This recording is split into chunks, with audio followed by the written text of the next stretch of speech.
Okay. Welcome. Today it's Barbara Morgan and Sarah Peyton, and it's September 11th, the amazing day of anniversary for the United States of Yes. of the trade towers, the Twin Towers. Yeah. So there's all kinds of levels of mourning running through the United States in this moment as we come together, Barbara, because there's the hurricane happening in Florida, and I just told you there are 30,000 acres of forest land that are burning just east of me here in Washington State. And the threat of nuclear explosions and goodness knows what, yeah. So yeah. It's a hairy time, isn't it? It is a hairy time. It is true. There we go. Let's see if I can, yeah. And today you and I were going to talk about the individual in the field.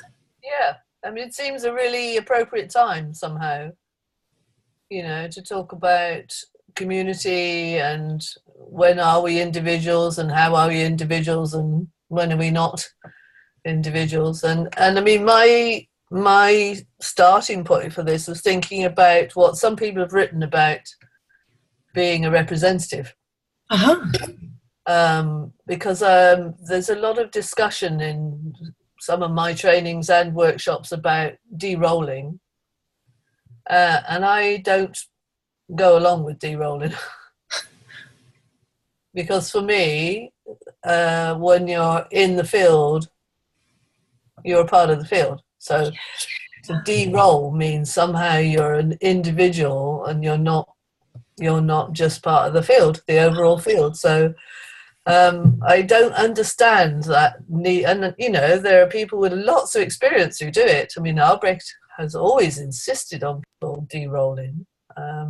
Francesca wrote an article about it in the Knowing Field as well, about stealing someone's not identity, that wasn't the word she used, but a sort of sense of that you're stealing something and you have to kind of be careful about handing it back and that sort of stuff. And that's not where I stand on it. I don't know about you. For me, if someone is a representative and they sit down and they're left with something, that's a gift. It's like it's something for them. Such an interesting question. It's an interesting question, yeah. I was an American where in North America, everybody de-rolls, like with great ceremony, individually, taking up lots of time. Yeah. It's this kind of culture of individualism, I think, you know. Oh, that's a good point. Yeah. And then I arrived in Europe, I arrived at Bernried, where nobody ever de-rolled at all. Okay, we're done. We're going back to our seats. I was like, oh. These cultural differences are very interesting, aren't they? Yes. So for me, I've taken the I've created a modified approach where the person stands in the middle with their arms out and everybody touches them, and the person says, I take what is mine and I leave you what is yours, and everybody gets to say I receive it, and then we're done. Right. Which but for me, it's the same thing. It's like, well, what do you mean what's mine and what's yours? It's ours. You know? Yeah. Like this weekend, loads of the same theme. This is what I find every time. You know, Yes. South Africa, apartheid in South Africa. There was colonialism in Kenya. There was Nazism in Germany. Well, these are all. There was German colonialism in Namibia. You know, these are all the same theme for me, and that was what was in the field. You know, it wasn't an individual. It was right. And my beloved teacher Elena Visalago in Moscow, she says that what you take is important. Like the role that you're in is really important, and what you take from it is yours also. She shares your approach as well, and it's fascinating. You know, I don't know how we get beyond.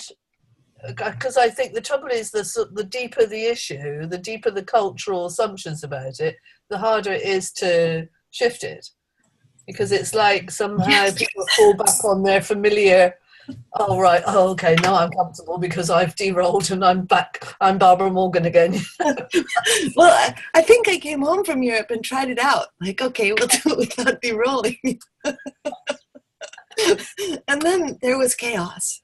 Oh, really? Oh, because people were objecting, or Yes, yes. And even now with my modified, expeditious de-rolling process, people, raise their hands. Why are we doing this? So, with like so little ceremony, I mean, there's, it's interesting. I mean, yeah, maybe there's some fear around it. A fear of losing your identity, or I mean, I think that is part of it. Like, the more secure you are in yourself, the more easily you can wholeheartedly yes, lose yourself in the field because you're not worried about coming back again. It's yeah. And claiming the learning.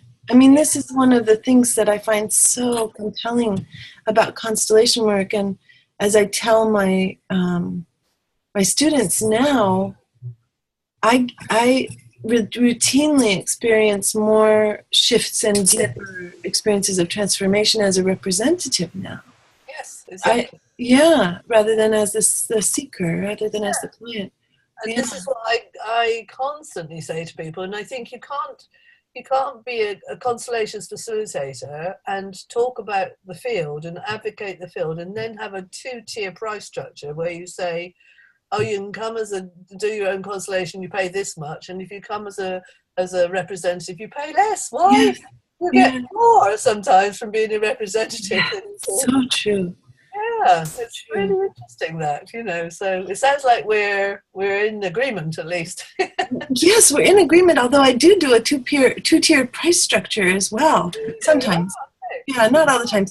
One of the things I like to do is to have a workshop that's the right size and length, that each person gets to do it all. And then that just feels like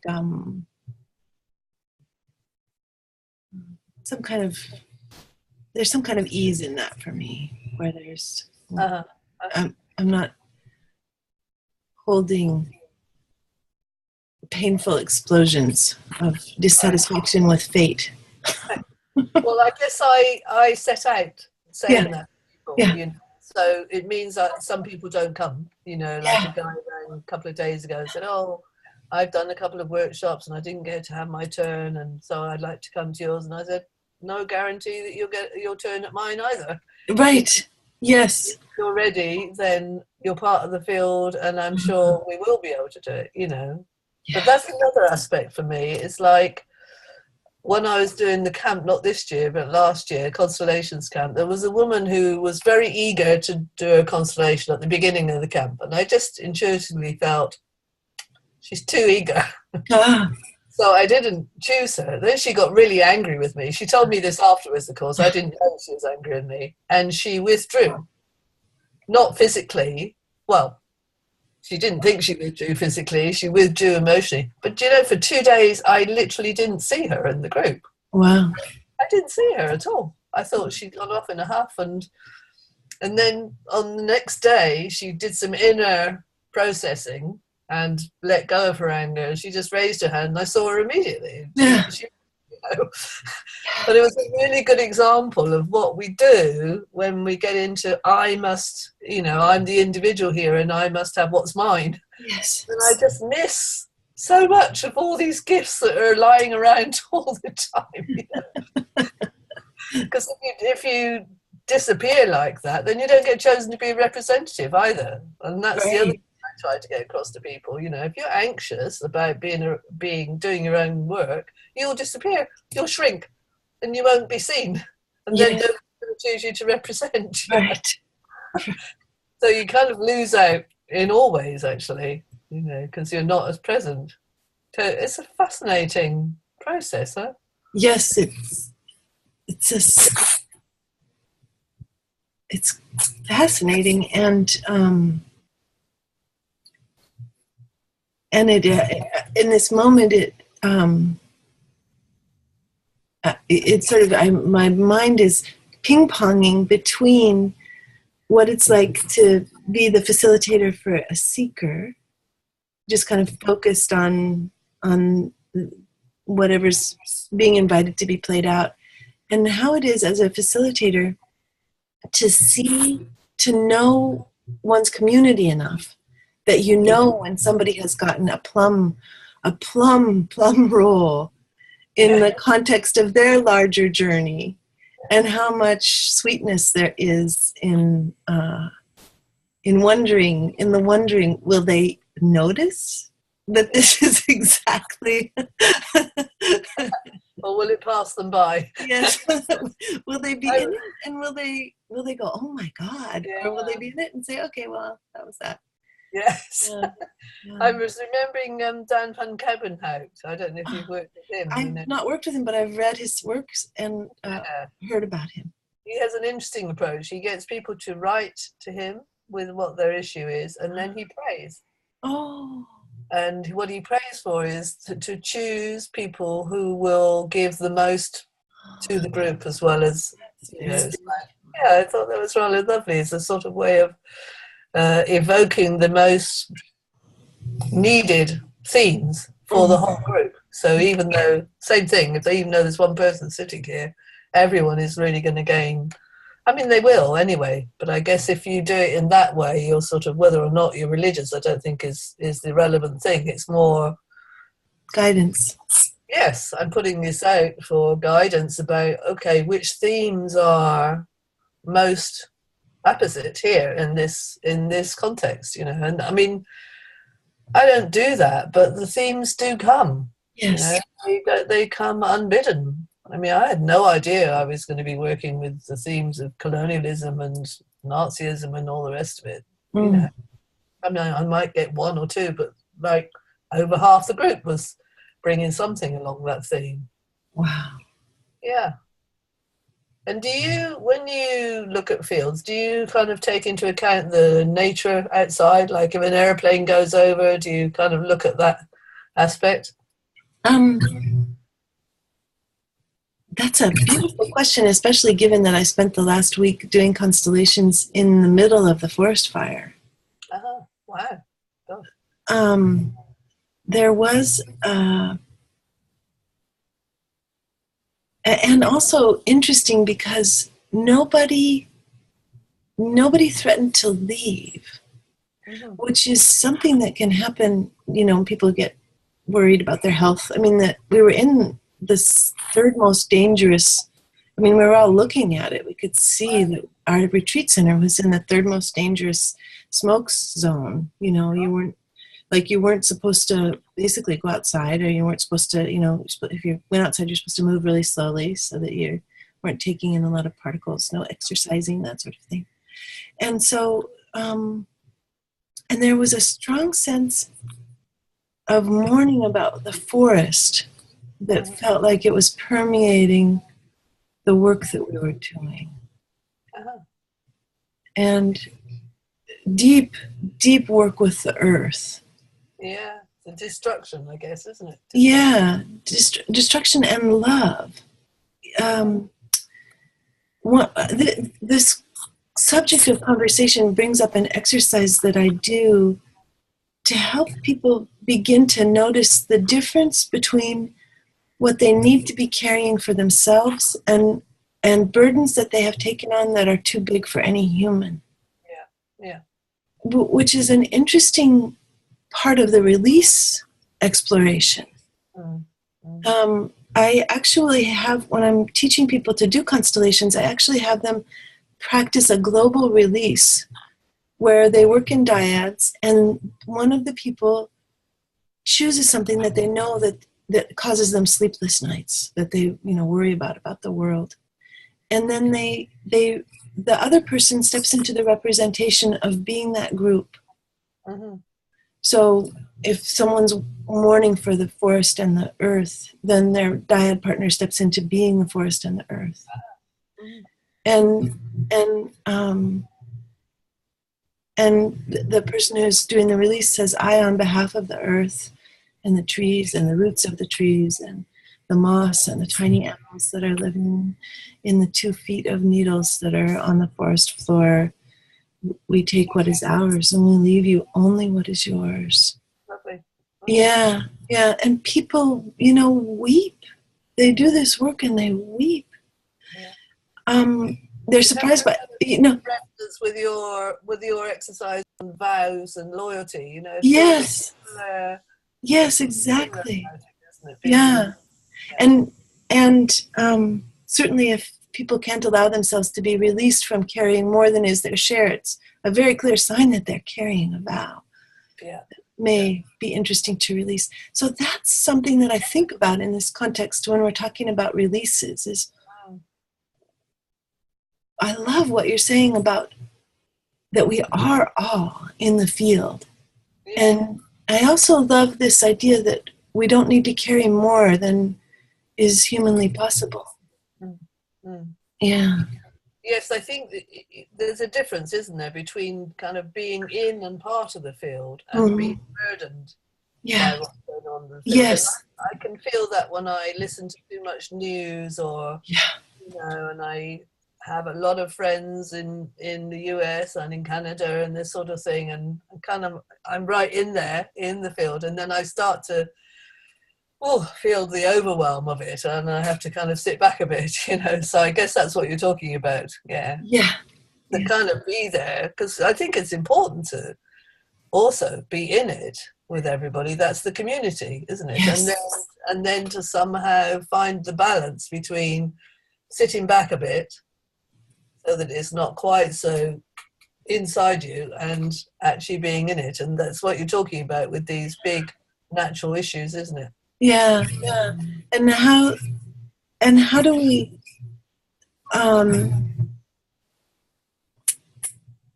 we support people to move toward, I mean, it may not be necessary to support them, but it is kind of a rich and sweet process to support people to be representatives and to only take what is, you know, I mean, to not move into the boundarylessness of living other people's pain for them. See, I think I think that's to do with your own boundary, isn't it? Yes, I think so. People don't have enough skin, they get overwhelmed. Yeah. If they've got too much skin, they don't get in there.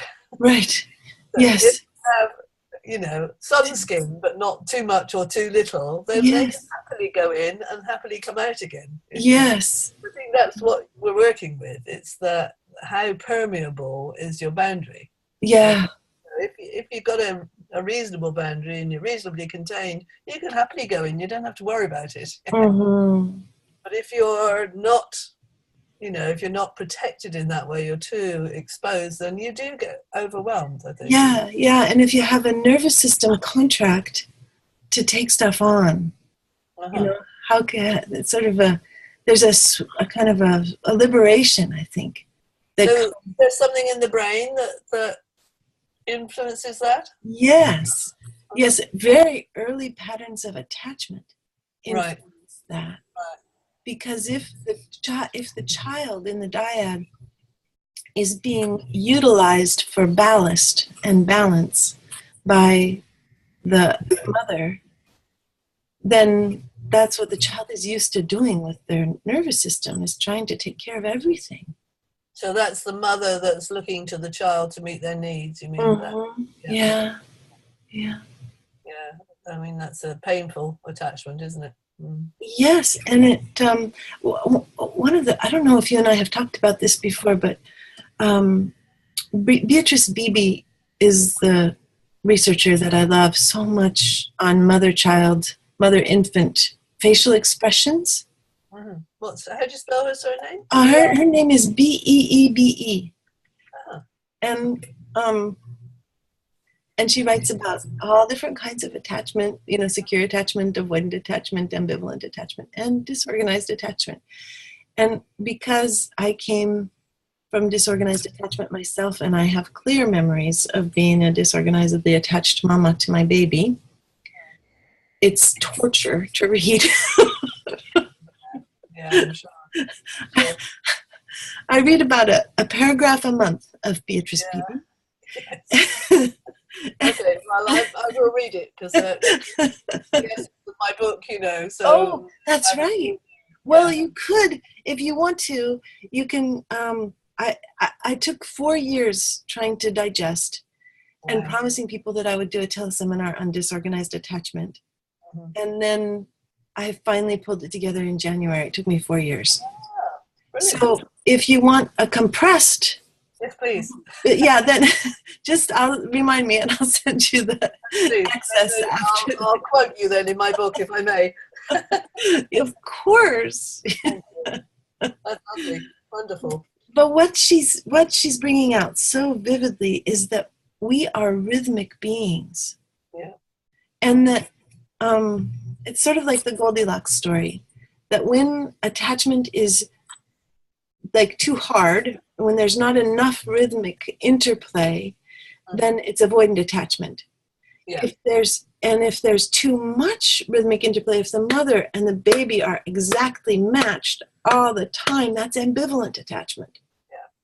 And then in the middle, just right, just like Goldilocks, is secure attachment. Yeah. So it's like there's a both rhythmic connection and rhythmic disconnection that happens when it's just right.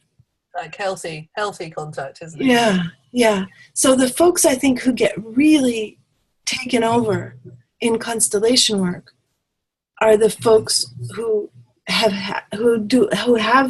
had it trained into them to do too much matching. Mm-hmm. Mm-hmm. So either ambivalent or disorganized attachment. Yes. Mm-hmm. Yeah. Those folks might get just sucked in. Yeah.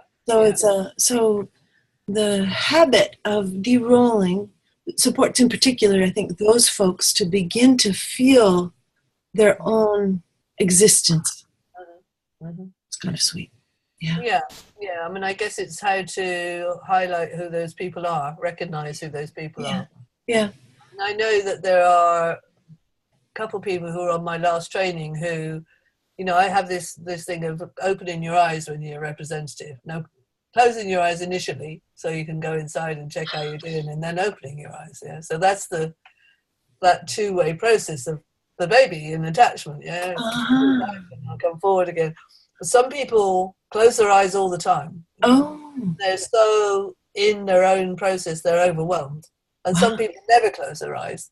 So they're out there engaging in the field, lost in the field, and they don't come back to their own being. Yeah. So I just learned this from the last training, differentiating who can happily go into the field and they're fine, and then these one or two people who are overwhelmed because they're just they haven't got enough skin, basically, so exposed to what's going on there. So yes, I mean, I started out somewhat flippantly saying we're all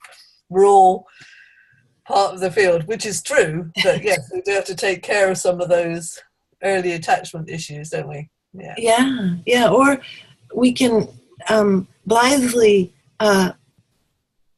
say that they are not our responsibility. And I think that's the way to do it. Yes. I kind of love almost. There are so many layers of healing that can happen in constellation work.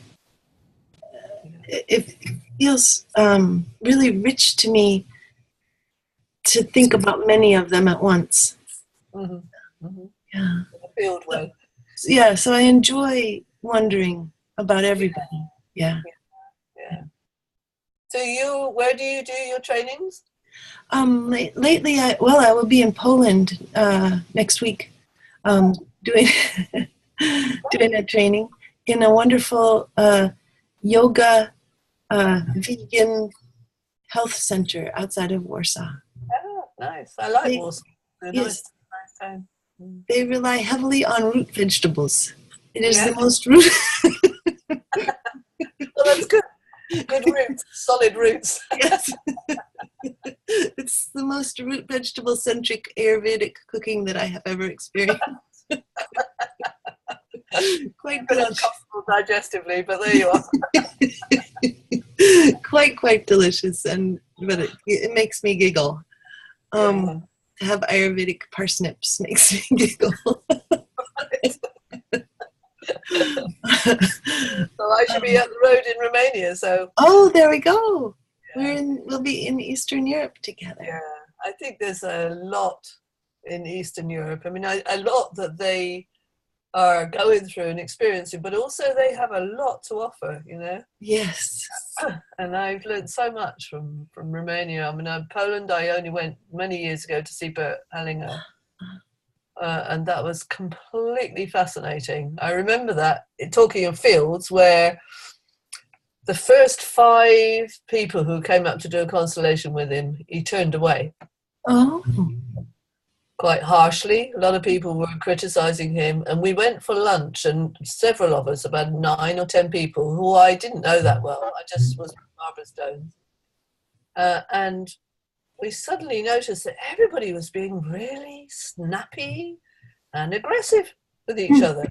What on earth is going on here? And it was Barbara who said to me, I wonder if either consciously or unconsciously, Bert is kind of upping the perpetrator energy in Poland, because she said, because she's part Polish, we have a preference for being victims rather than perpetrators. And that was amazing, you know, and I don't think actually Bert would do that consciously. I think he's just in the field. And sure enough, the first constellation after lunch was about that very issue. Oh. He was a German shot soldier and Nazism, and, you know, the Polish Jews, and then the Polish who were actually also perpetrators. Fascinating. It's like the very next constellation, the first one that he said yes to. Wow. So there was like a whole field phenomenon that was building in the morning and then came to fruition immediately after lunch. Interesting. So it's an example, really, of what we're talking about, isn't it? Yeah. Yeah. So I'd be interested to hear how you get on in Poland. Is this you've been there before? It's the Yes, first I've been there before. And I myself am half Polish. Also. Yeah. Yeah.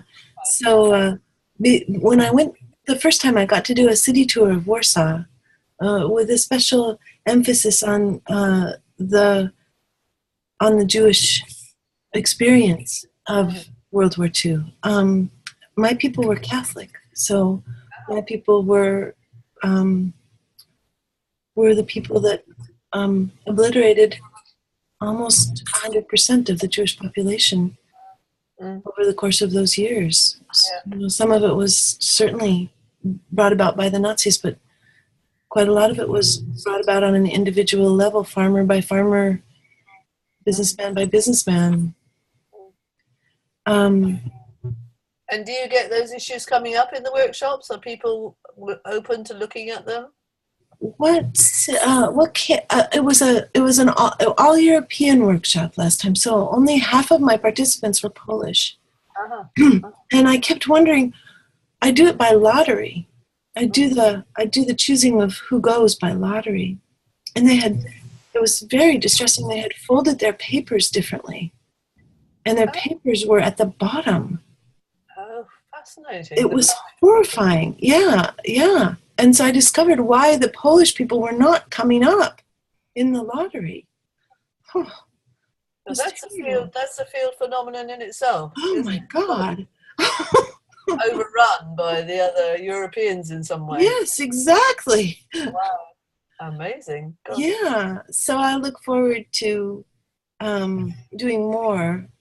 You can only learn about these things by embedding yourself in the culture, really. Yeah, yeah. And I did get to do several that were very much, the theme was about children, the abandonment of children, and the children who were left alone with the death of their parents, and then the terrible addiction and alcohol patterns of the children who had been left alone and then grew up alone. Yeah, that's a tough one. Yeah. I think that's also quite endemic in the whole of Eastern Europe, isn't it? I think there's a lot of that. It certainly is in Romania. Yeah. This kind of shadow that doesn't really get looked at in terms of fields, you know, that bit of the field in Romania is quite hidden. The aloneness of children? The orphanages, the children abandoned, you know, placed in those horrific orphanages, which were actually like prisoner of war camps, you know. Yes, some kind of replication also there. Yeah, And then, I mean, in Lithuania, I don't go to Lithuania as often, just once or twice a year. They have touched on the number of people who were sent to exile in Siberia, all their families were left behind. Yeah. And they're still living in some fear around it, because they're so close to Russian occupation and all the rest of it. So I think it's a very hot issue that's right there with them. Yes, I have clients here who are Lithuanian and whose parents, made their way through Europe and ended up in the displaced persons camps, and then finally got, to get out and come to North America. And the cost is so high. Yeah, when you leave your whole culture and your country like that, it's massive. Yeah. And I sent you that article from that woman, Yes, I'll just say this for those who are interested in listening, that Barbara sent me a preview of an interview that she did with a Lithuanian midwife. Go ahead, now that we've got the context. Yeah, and I mean, her experience was that she worked like as an independent midwife. She was never part of the system. So she worked kind of underground, never advertised or anything, but many people came to her. She worked with over 1,000 women, gave birth to over 1,000 babies. And she said historically that's what grandmothers did. They just helped each other as a community, just birthed babies all over the place, And then one baby that she was midwife to died. And the baby apparently had blood poisoning, so it was not directly connected to the birth, but the parents reported it, and then the prosecution process started. And even though the parents didn't feel actually any venom towards her, they were caught in the process. So, this is what's begun. She's got this whole community of women who've been birthed by her, children who've been birthed by her, who are with her, but she's still up against the authorities and the wish to crush any kind of development like that, and then basically she's saying this is a good example of how we need to work as a whole. We need each other because she can't do it on her own. This is a whole system. Whatever happens to her, what she wants is for what she started to get moving to carry on moving, because she said if we let this go, then we stop being women. I mean, that's basically what she was saying. And, the system takes over and women lose their power. I mean, this is what it's about, essentially, going into a hospital system and giving away your power. And if you go into the hospital and you feel powerful and you know what you want and you can assert what you want, you can have a very different experience. It doesn't have to be that you have the baby at home. That's not the issue. The issue is, have I got my power or haven't I? And if I'm with others, I'm part of a community, I've got a whole lot more power than I have as an isolated individual, So it's a very inspiring article, really inspiring, but hard for her, Yes. Difficult place with it. So I have had some very interesting constellation experiences that circle around midwifery. I taught for a while at a midwifery college here in the Portland, Oregon area, and then have also spent quite a bit of time in and around the midwifery community, talking about the trauma, the interpersonal neurobiology of birth trauma, what it's like when you have to take what it's like for a midwife when she's accompanying a birth and realizes, or the family decides to go to the hospital. How is that transition? What kind of traumas are there in the transition? How do the medical people in North America treat midwives? And then I've also done some work internationally. Again, Elena Vesalvago's work she had an article that she published in your magazine that was about the power of the midwife, about how the midwife stands on the border between life and death. I don't remember that. I'll have to look back. Are you sure that was in the Knowing Field? Maybe it wasn't. It would be great if it was. Well, we can probably solicit one from her, because I think it's important for those of us who, I don't know what your community is like, but it was kind of by chance that I fell into the midwifery community. It's a very small percentage of births in North America. Well, here, the independent midwives are frightened. They won't speak out. I approached you to see if they would, you know, bring something for my book. They told me some really interesting things, but they're not willing to go into print. They're frightened. They're frightened of losing their badge, you know, so yeah, very difficult. Yeah.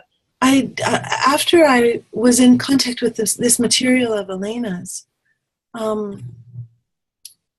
I was working with a man who had been the second child, and the first child had been born. The first child had died during childbirth, and the midwife, to save the mother's life, had to cut the baby apart. Oh my goodness! Yes, it was, and this man then carried the burden of this experience, because there was the loss of the first child, and under such traumatic circumstances, and he was told, you will never, you should not have been born. Oh dear. Yeah. So it's so important, I think, for those of us who are doing this kind of work, to have at least some exposure to, and this is a beautiful thing that we'll just see if we can get Elena to write about for you, because what she talks about is how the midwife has the angel of life and the angel of death behind their shoulders. Yeah. And how, and I was thinking about that when I was reading the interview that you did, about how the woman that you were speaking with had the angel of life and the angel of death there. And it sounded like she had I was stunned by her string of success. I was like, wow, all those live babies. I know, and that she went to Russia to get inspiration. That really shocked to me. Yes, that's wonderful. Assumption about Russian culture, you know, that would be the last place you'd go to find out about a water birth. But instead, they've been quite revolutionary, which is a good word for Russia, of course, in that area. And of course, they're, you know, as you know from knowing Elena, their world of constellations is so expansive. Yeah, amazing. Yeah, I mean, they just, well, she was likening them to America, you know, like the two sort of get something and they just run with it, you know. Wow, immediately. Excellent. In England, we take about 20 years, you know, we run along very slowly. Yeah, but in this constellation that I was doing, bringing the angel of life and death for the midwife, it made everything turn the corner. Did it? It was a representative for each. Yeah. That's beautiful, actually. Yeah. It is a threshold, you know. It's when you're giving birth, you get as close as at any other time in your life until you die to death. Yeah. You know? Yeah. And the little babies too. Yeah, I know. Yeah. When you're going into harbor, here on the west coast of America, there's this counter tide. It's called the bar. It's probably all over the world, but all I know about is the west coast. And the boats have to make it over the bar to get into the harbor, and they have to make it over the bar to get out to sea. Sort of reminds me of birth. Yeah. The same threshold, isn't it? Yes. Getting over the bar. That extra kind of, it's a bit like the birds pushing their babies out of the nest, isn't it? You've got to get over that. That's right. Yeah. So, have you been doing any constellation work in this community that you were doing the interview with then? Well, the guy who set up the interview is my coordinator in Lithuania. So and his wife is training as a midwife. So they have strong connections with her, and they were talking to me about her plight. Wow. And as I was, in the middle really of writing my book and totally engrossed with the birth process and that sort of stuff, it just felt so timely. So I said I'd just like to meet her, and so we did this interview in the cafe, which was really difficult to hear, but he did it for me. He translated, and he actually has typed out the translation, so he's done a really good job. So that's great. Yeah, you can't even tell there's any language difference at all.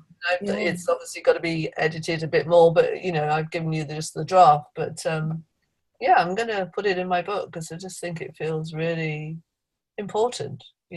Important for all of us across the world. I mean, I don't know about Scandinavia and places like that, and Africa, and how birth is managed in all those different places. I know in Ireland it's illegal to have a baby at home. I've got a couple who didn't have a midwife. They just did it themselves. Wow. Because they didn't want to go through the process of going into hospital, but they were not allowed to have a midwife come to their house. I mean, crazy. Wow. Yeah. That's quite something. It seems counterintuitive somehow. I mean, somehow I think many of our midwives here in North America come from Irish backgrounds. Yeah. Well, they do.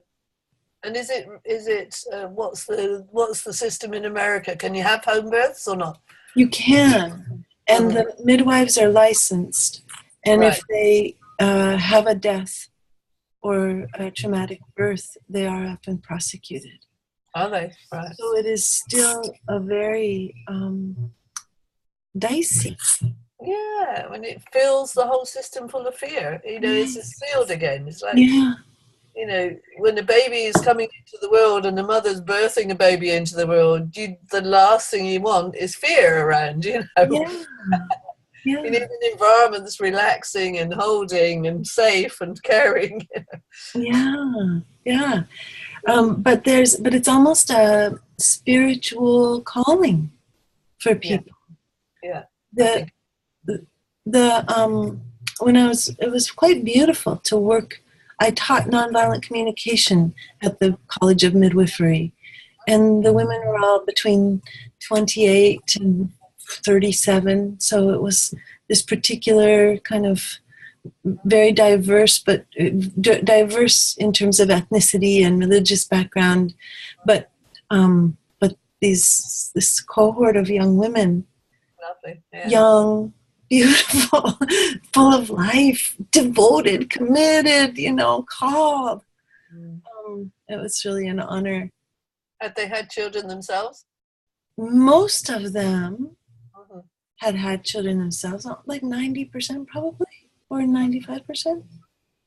And they're using, the woman who's teaching the class now is actually using my book. Yay! Okay.